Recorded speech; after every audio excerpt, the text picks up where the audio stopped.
هفته گذشته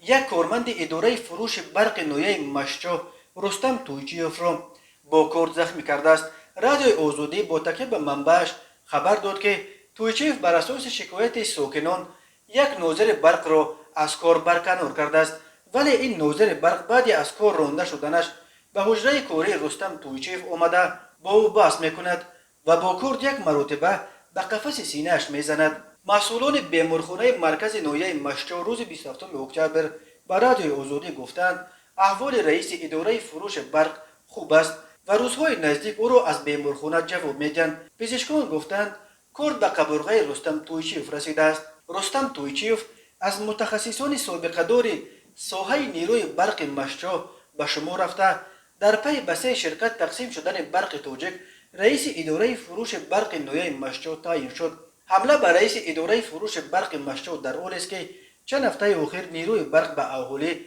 در اکثر مناطق تاجیکستان با لیمیت شدید همگی تا 3 ساعت در بامداد و تا 5 ساعت در بیگاه داده می شود و این باعث موج شکایت‌ها و انتقادهای مردم از شرکت برق تاجیک و کارمندان شده است.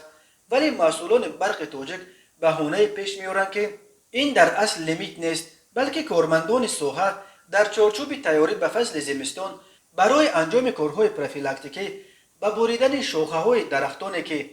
به خطای انتقال برق می‌رسند نیروی برق را قطع می‌کنند. ساکنان توجیه‌های برق تاجیک را به خصوص بنا به ضرورت بریدن شاخه‌های درختان قطع کردن انتقال برق را به مسخره کشیده میگویند، مگر این شرکت در دل شب شاخبری میکند که از شب تا سحر به مردم برق نمیدهد.